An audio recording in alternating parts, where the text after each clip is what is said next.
यदि हम यथार्थवादी एवं व्यापक दृष्टि से साहित्य का मूल्यांकन करें तो हमें अनुभव होगा कि यथार्थ के धरातल पर साहित्य की भूमिका इतिहास की ही भांति व्यापक होती है और साहित्य को समाज का दर्पण नहीं वरन संपूर्ण इतिहास का युग विशेष का जिसमें कोई भी साहित्य रचा जाता है वह साहित्य उसका प्रतिबिंब कहलाता है या उसे प्रतिबिंब कहना उचित होगा। इतिहासकार के रूप में किसी भी युग के साहित्य का मूल्यांकन करने पर ही वह मुख्य मापदंड निर्धारित हो पाता है जो इतिहास में वर्णित है। इतिहास तो केवल घटनाओं को बताता है, साहित्य जीवन को बताता है, उस समय जीवन कैसा था। इस मान्यता का कारण यह है कि साहित्य केवल सामाजिक मूल्यों को ही ग्रहण नहीं करता बल्कि उसका संबंध अतीत की यथार्थ परिस्थितियों व घटनाओं से होता है। अतः प्रत्येक देश प्रदेश या मूल्य विशेष स्थिति परिस्थिति घटना प्रक्रिया व प्रवृत्ति के किसी न किसी रूप के साहित्य के हमें दर्शन अवश्य हो जाते हैं। भारत वर्ष की साधन पद्धतियाँ उस समय जब हमारे देश में भक्ति काल था उस समय अलग थीं, जिसका संक्षेप में वर्णन राजनीतिक परिस्थिति के दौरान किया जा चुका है। आतंक और तलवार के बल पर शासन किया गया था। भारत के राजनीतिक क्षेत्र में जिन जिन वंशों ने शासन किया उनकी शासन पद्धति का प्रभाव समाज पर पड़ना स्वाभाविक था और वह शासन पद्धति असहिष्णु थी, इसमें कोई दो मत नहीं हो सकता। मुसलमानों ने अपने राज्य की सहायता से उस समय मदरसे तथा मकतब स्थापित किए जहां उनके अपने लोगों के लिए निःशुल्क शिक्षा दी जाती थी। मदरसों में धर्मग्रंथों के अतिरिक्त साहित्य विज्ञान इतिहास राजनीति शास्त्र का भी अध्ययन किया जाता था। प्रायः सामान्य हिसाब किताब तथा फारसी भाषा बच्चे वहाँ सीखते थे और प्रत्येक मस्जिद में शिक्षा का प्रबंध था जहाँ पड़ोस के बच्चे कुरान का पढ़ना और अन्य चीज़ें सीखते थे। सूफी संतों के यहाँ भी राज्य से प्राप्त धन अथवा जागीर की सहायता से शिक्षालय खोले जाते थे। इनमें प्रायः दार्शनिक एवं आध्यात्मिक विषयों की शिक्षा पर ही अधिक बल दिया जाता था। धार्मिक पुस्तक पढ़ सकना धर्म की दृष्टि से बहुत उपयोगी समझा जाता था, इसलिए साक्षरता का प्रचार काफ़ी उस समय रहा होगा, ऐसा इतिहासकार मानते हैं। हिंदुओं की शिक्षा संस्थाओं को तुर्की सुल्तानों ने कोई सहायता नहीं प्रदान की। यह बहुत अस्वाभाविक भी नहीं था। वह समझते थे कि हिंदू धर्म की शिक्षा में सहयोग देना पाप है और चूँकि प्राय सभी शिक्षालयों में कुछ न कुछ धार्मिक शिक्षा भी दी जाती थी, इस कारण मुस्लिम शासकों ने उनको सहायता देने में रुचि नहीं दिखाई। मुसलमानों के स्कूलों में यदि कोई हिंदू बालक पढ़ने जाता तो इस पर प्रतिबंध नहीं होता था, लेकिन उस समय का वातावरण ऐसा था कि ऐसे विद्यार्थियों की संख्या या तो बहुत कम रही होगी या तो नहीं रही होगी। बिहार में विक्रमशिला और नालंदा, बंगाल में नवद्वीप और मध्य देश में काशी शिक्षा के प्रमुख केंद्र थे। मुस्लिमों के आगमन के बाद नालंदा और विक्रमशिला के विद्यालय बंद हो गए और वहाँ के ग्रंथ प्रायः नष्ट कर दिए गए। प्रायः सभी नगरों तथा कस्बों में संस्कृत की पाठशालाएं थी और प्रत्येक गांव में साधारण अक्षर ज्ञान प्राप्त करने के लिए सुविधा थी। परंतु राज्य की ओर से जनसाधारण की शिक्षा की कोई सुशृंखल व्यवस्था नहीं थी। इस कारण इस बात पर ध्यान देने की जरूरत है। इस कारण जो निर्धन वर्ग था, यानी भारत का अधिकांश वर्ग और निम्न वर्ग के लोगों में शिक्षा का प्रसार न के बराबर था। उनमें जादू टोना, मंत्र तंत्र, भूत प्रेत में विश्वास फैला हुआ था और सामाजिक रूप से पिछड़ने का एक बड़ा कारण यह भी था। इस बीच हमारे देश में, जैसा कि हम सब जानते हैं कि हमारा भारत देश समन्वयवादी देश था। भारतीय समाज जिन तत्वों के ताने बाने से निर्मित हुआ है, उनमें विभिन्न वर्णों जातियों का विशिष्ट स्थान है।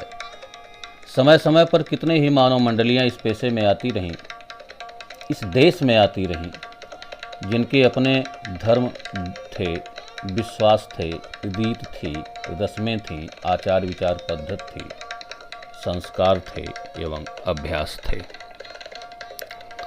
बाबर के समय ही, बल्कि आप ये कहें कि बाबरोत्तर काल की एक अन्य विशिष्टता यह थी कि यूरोप की व्यापारी कंपनियों का भारत में आना और स्थानीय राजनीति में भाग लेकर अपने राज्य तथा प्रभाव स्थापित करने का प्रयास करना।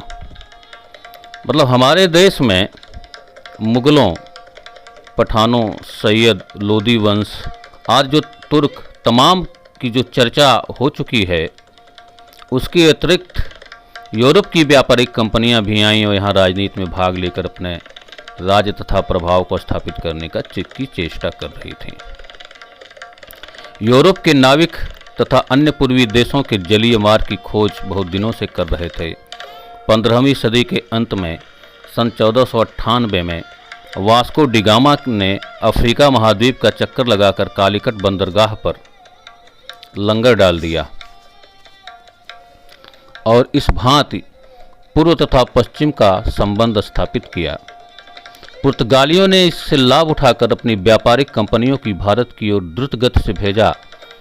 उनके प्रतिनिधियों ने भारत की राजनीतिक दुर्वस्था को जब देखा तो उन्होंने स्थानीय राजनीति में भाग लेना शुरू कर दिया और समुद्र तट पर अनेक स्वतंत्र क्षेत्र स्थापित कर लिए। अकबर ने इन पुर्तगालियों का प्रभाव घटाने के अनेक विफल उद्योग किए। पुर्तगालियों ने स्थानीय जहाजी बेड़ों को यथासाध्य पनपने नहीं दिया।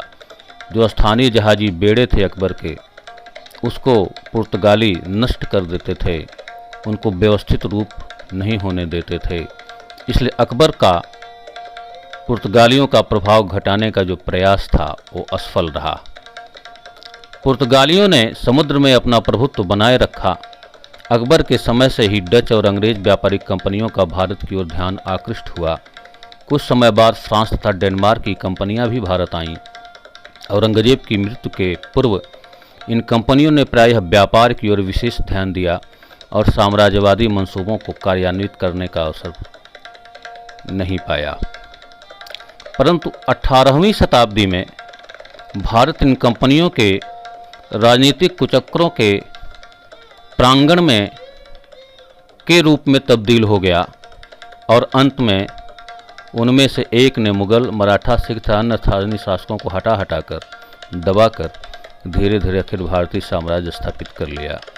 इस संबंध में हम लोग जब हिंदी साहित्य का आधुनिक काल पढ़ेंगे तो उसकी परिस्थितियों, उसकी वह आधुनिक काल का साहित्य किन परिस्थितियों में पैदा हुआ था, किन परिस्थितियों में उस साहित्य का सृजन हुआ था, इसको हम पढ़ेंगे तो जानेंगे। लेकिन इतिहास साक्षी है कि विषम परिस्थिति में भारतीय मनीषा द्वारा संघर्ष का अंत करने के लिए समय समय पर ऐसे समाधान ढूंढने के यत्न होते आए हैं जिनका प्रभाव दीर्घकाल तक रहता है। मेरी समझ से भक्ति आंदोलन को, उसके भक्त कवियों, संतों और सूफियों को उसी दृष्टि से देखा जाना चाहिए। विजेता और विजित दोनों में यहाँ पे संघर्ष हमेशा विद्यमान रहता था, लेकिन कालांतर में उनमें सामंजस्य की भावना और समन्वय की चेतना भी लक्षित होने लगी। हिंदी साहित्य को अगर हम ध्यान से पढ़ें तो उस समय जो भारत की भाषा थी, वह भाषा हमें समझ में आती है कि उस समय भाषा का स्वरूप कैसा था। दक्षिण के प्रसिद्ध गायक गोपाल नायक को दक्षिण भारत के विजय के दौरान उस अलाउद्दीन के दरबार में प्रस्तुत किया गया था। अमीर खुसरो की संगीत की ख्याति का दक्षिण भारत तक विस्तार हुआ था और अमीर खुसरो के प्रयास से गोपाल को दक्षिण विजय के बाद अलाउद्दीन के दरबार में प्रस्तुत किया गया।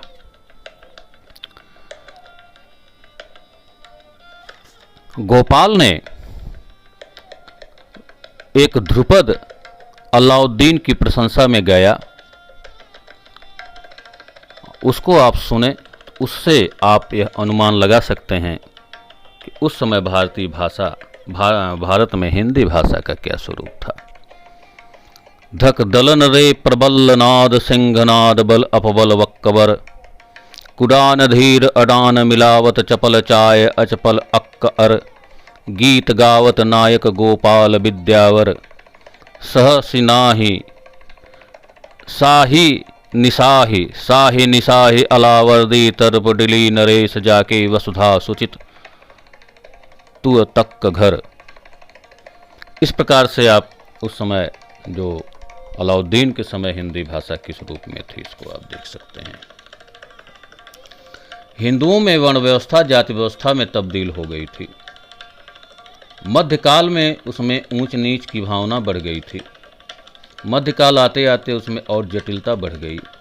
सामाजिक बंधुत्व की भावना संकीर्ण से संकीर्णतर क्षेत्र में निहित होने लगी। जिस प्रकार हिंदू समाज जन्म के आधार पर ऊंच नीच का भेद विद्यमान था, उसी प्रकार मुस्लिम समाज में भी भ्रातृत्व की भावना सिद्धांत रूप में ही रह गई थी। उनमें भी जन्म, संप्रदाय, नस्ल आदि के आधार पर व्यवहारिक जगत में अनेक भेद उत्पन्न हो गए थे। अरब अरबेतर मुसलमानों से अपने को श्रेष्ठ मानते थे। संक्षेप में यह उस समय की सामाजिक स्थिति थी। वर्ण व्यवस्था में आस्था रखने वाले हिंदू छुआछूत में विश्वास रखते थे। मुस्लिम कालीन भारत में 13वीं सदी के पश्चात भक्ति आंदोलन का जो रूप निर्धारित हुआ, उसका तत्कालीन राजनीतिक, सामाजिक एवं सांस्कृतिक स्थितियों से गहरा संबंध था। इस्लाम के सामाजिक धार्मिक चिंतन के साथ भारतीय चिंतन का नए ढंग से संघर्ष आरंभ हुआ। प्रारंभ में तो भारतीय चिंतन में प्रतिक्रिया नाम मात्र की थी, जिसे निष्क्रियता समझा गया, किंतु कालांतर में भारतीय समाज एवं देशी शासकों में प्रतिक्रियात्मक विचारों का जन्म हुआ और उन्होंने इस्लामिक संस्कृति को पहचानना शुरू कर दिया। 14वीं एवं 15वीं शताब्दी में जनसामान्य से एक व्यापक आंदोलन शुरू हुआ, जो सिंध, गुजरात और महाराष्ट्र से लेकर बंगाल, असम एवं उड़ीसा तक फैल गया। भारतीय इतिहास और सांस्कृतिक जीवन में यही आंदोलन भक्ति आंदोलन के नाम से जाना जाता है। इसमें भारत का हिंदू समाज अनेक प्रकार की जातियों और संप्रदायों में विभक्त था। आध्यात्मिक क्षेत्र में भी यह एक प्रकार के अंधकार का समय था। तत्कालीन शासकीय निरंकुशता, सामान्य प्रजा की असहाय अवस्था और अन्य कुसंस्कारों से सभी पीड़ित थे। इसका सूक्ष्म चित्रण गुरु नानक देव ने अपनी वाणियों में किया है। इस काल के संतों ने कठिन समय में भक्ति मार्ग को अपनाते हुए विषमताग्रस्त समाज में मानव की अंतर्निहित शक्ति को जागृत करने का प्रयास किया। मध्ययुगीन संतों ने समाज और धर्म से बनी खाइयों को अपनी मधुर वाणियों से सफलतापूर्वक पाटा और उनका निरंतर प्रयास समाज सुधार के लिए जारी रहा। सांस्कृतिक चेतना की सर्वश्रेष्ठ अभिव्यक्ति सार्वभौम सत्य के आधार पर प्रतिष्ठित धार्मिक भावना और दार्शनिक चिंताधारा के माध्यम से उस समय व्यक्त हुई है। कला, शिल्प, साहित्य और संगीत इन्हीं की आनुषंगिक उपलब्धियां हैं। इन सबका क्षेत्र विशाल मानव समाज है, जिसकी प्रेरणा और प्रसाद से मनुष्य जीवन यापन करता है। भारतीय जीवन में समय समय पर विदेशी विजातीय तत्वों के आते रहने के कारण परस्पर संघात होते रहे हैं। परंतु इन्हीं से होकर ऐसी जीवन शक्ति का संचार भी होता रहा है कि हम डूबते डूबते भी उबरते आए हैं। इस प्रकार से वहाँ उस कालखंड की सांस्कृतिक स्थिति का पता चलता है। उस समय जबकि सांस्कृतिक स्थिति ऐसी थी, उसी में एक नया कार्य, बहुत सारे उसमें बदलाव देखे जा सकते हैं, एक नया कार्य अकबर ने किया। अकबर के करने का उद्देश्य लोग बताते हैं कि विभिन्न धर्मों के विषय में जो उसकी जानकारी थी, उसके आधार पर उसने कुछ नए कार्य करने आरंभ किए। जितने भी वंशों ने भक्तिकाल, साहित्य के भक्तिकाल के दौरान यहाँ पर शासन किया था, उसमें अकबर को ये माना जाता है कि वह तुलनात्मक रूप से सहिष्णु था। अकबर ने दीन इलाही की स्थापना की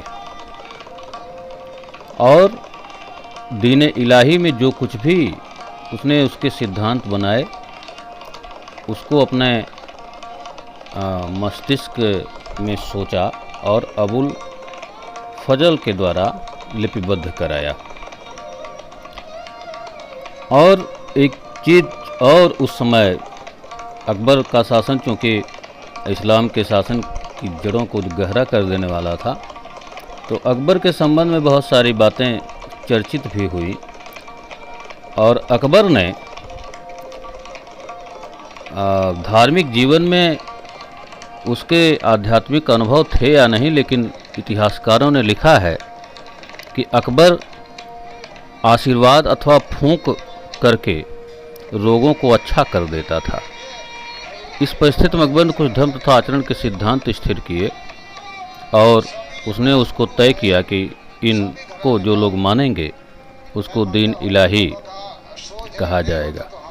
इस दीन इलाही धर्म के लिए जो उसको स्वीकार करना चाहता था, उसे सम्राट अकबर से दीक्षा लेनी पड़ती थी, उसको गुरु मानना पड़ता था। दीक्षा की विधि यह थी कि रविवार के दिन दीक्षा लेने वाला व्यक्ति अकबर के समक्ष उपस्थित होता था और अपनी पगड़ी हाथ में उतार कर अपना सिर अकबर के चरणों में रखता था। यह इस बात का द्योतक था कि उस व्यक्ति ने अपने अहंकार और स्वार्थ का परित्याग कर दिया है और बादशाह के प्रति समर्पित है। और बादशाह उसे उठाकर उसकी पगड़ी उसके सिर पर रख देता था। इसका तात्पर्य था कि सम्राट ने उसे शिष्य बनना स्वीकार कर लिया है। उसी समय उसको एक शस्त्र दी जाती थी जिसमें जप के लिए अल्लाह का एक नाम तथा अल्लाह अकबर खुदा रहता था। शिष्य से आशा की जाती थी कि वह सम्राट के अनुकरण द्वारा अपना सुधार करेगा और आवश्यकता अनुसार बीच बीच में उससे मौखिक शिक्षा या जिसे प्रवचन या उपदेश कह सकते हैं ग्रहण करेगा। प्रत्येक शिष्य को एक दूसरे से मिलने पर अल्लाह अकबर कहकर अभिवादन करना होता था और दूसरा जल्ला जलालहू कहकर इसका उत्तर देता था।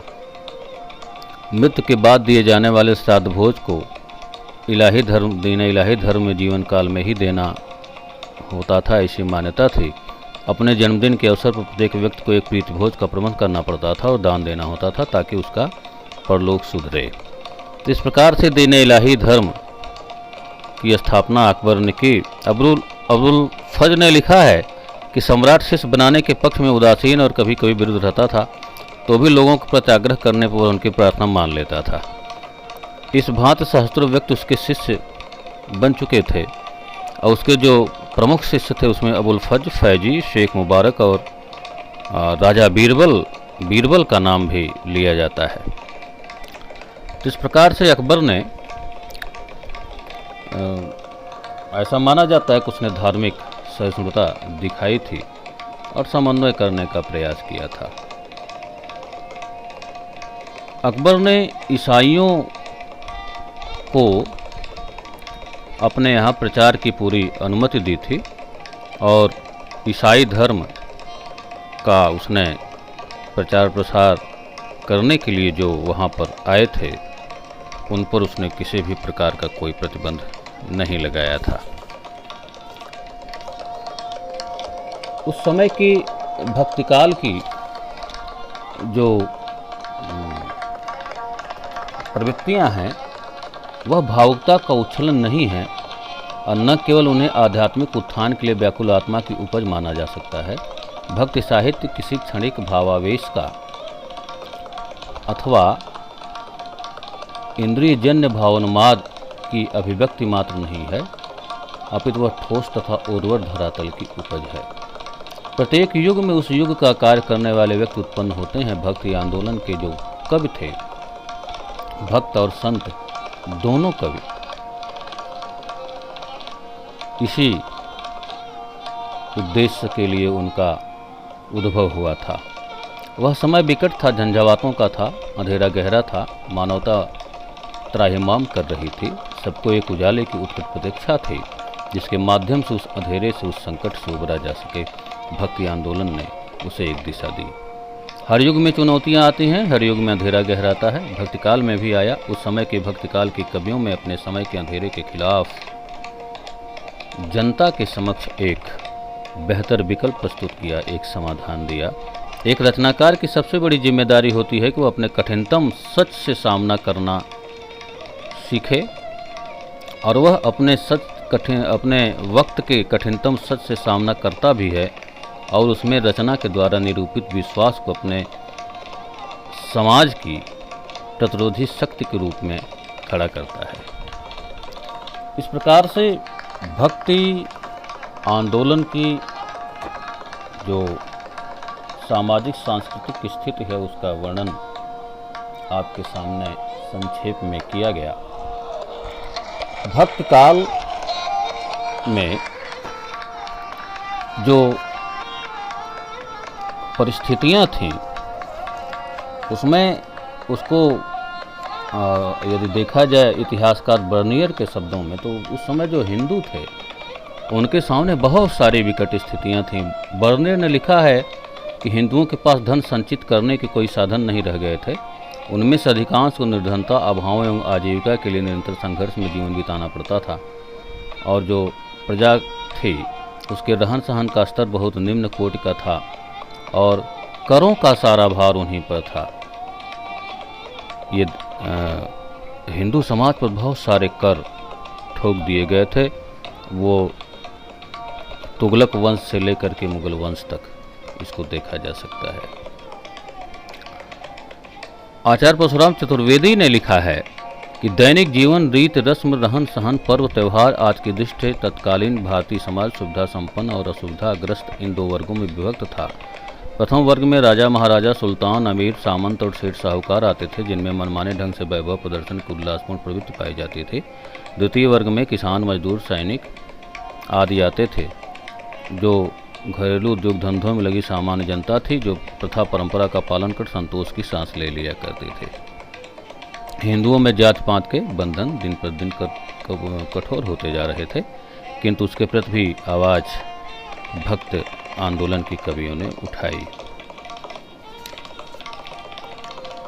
उस समय की जो स्थिति थी उस स्थिति का वर्णन, जैसे अकबर के शासन या मुगल काल को कुछ लोग बहुत ही बेहतर शासन व्यवस्था के रूप में मानते हैं, लेकिन मुगल काल की जो स्थिति थी वह किसी से छिपी नहीं थी।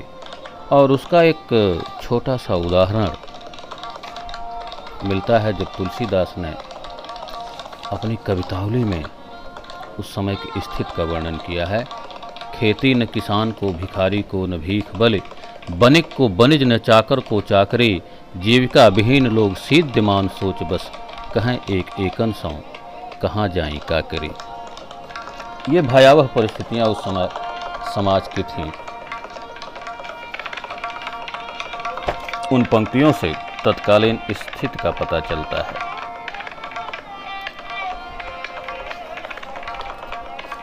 मध्यकाल में हिंदू, जैन, बौद्ध, पारसी, यहूदी, ईसाई ये धर्म प्रमुख रूप से थे। पारसी मत 721 ईस्वी में भारत में अपना पहला कदम रख चुका था। लगभग इसी समय इस्लाम धर्म व्यापारियों के माध्यम से भारत पहुंच चुका था। यहूदी ईसाइयों से पहले ही आ गए थे और ईसाई धर्म फादर टॉमस द्वारा दक्षिण में प्रवेश पा चुका था, जिसका प्रचार भी धीरे धीरे बाद में शुरू हो चुका था। हिंदू धर्म इस्लाम के संपर्क से मात्र व्यक्तिगत साधना का केंद्र न रहकर सामूहिक साधना का रूप धारण करने लगा था और उसमें आंदोलनकारी प्रवृत्तियां धीरे धीरे उभरने लगी थी। वैष्णव धर्म, शैव धर्म, शाक्त धर्म, श्रमण धर्म, इस्लाम की जो सरा और बेसरा कोटियां हैं, भारतीय सूफी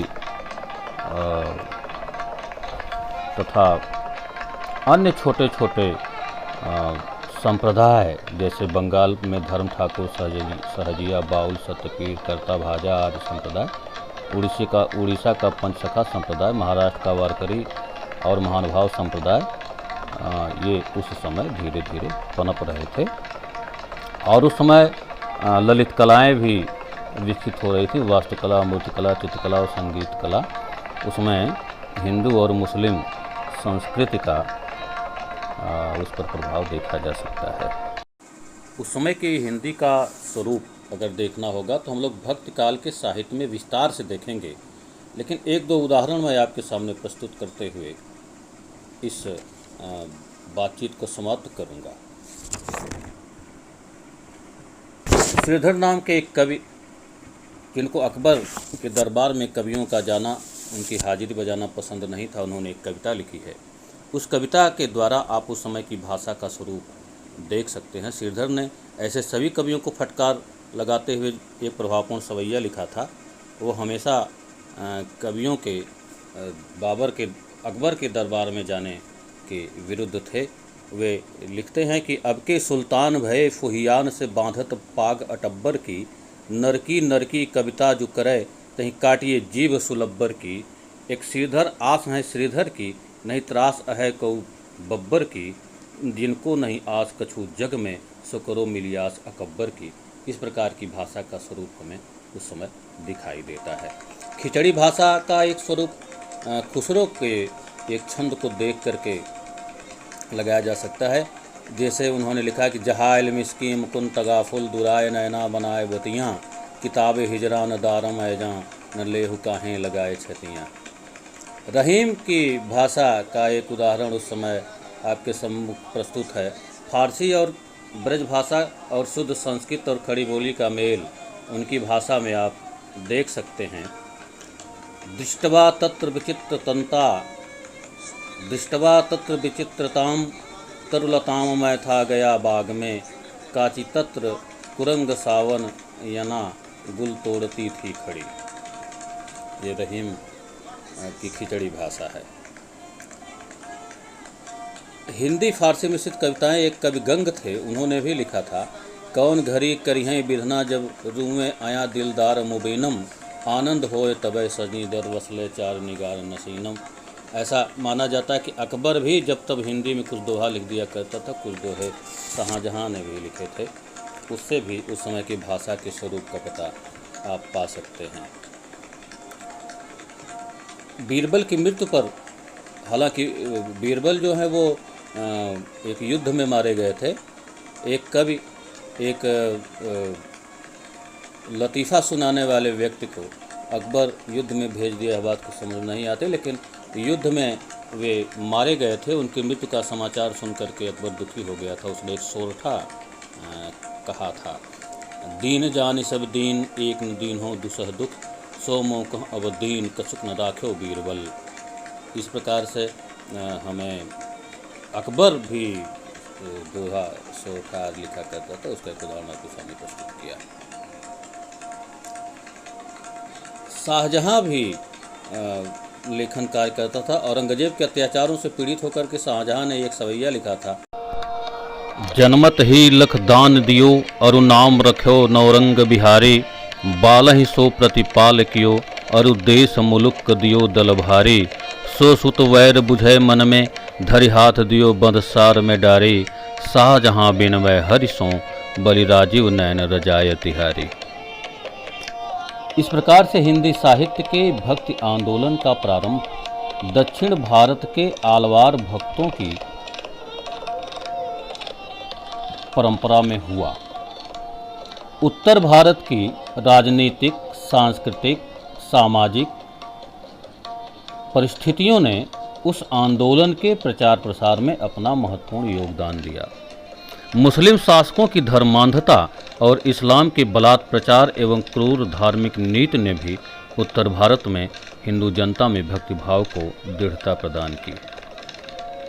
भक्ति आंदोलन प्राचीन भारतीय मनीषा, ज्ञान एवं दर्शन की एक अविच्छिन्न धारा के रूप में अपने शक्ति का और अपनी व्यापकता का परिचय भारत के राजनीतिक इतिहास के मध्य युग में और साहित्य के इतिहास के भक्ति काल में दिखाती है। धन्यवाद।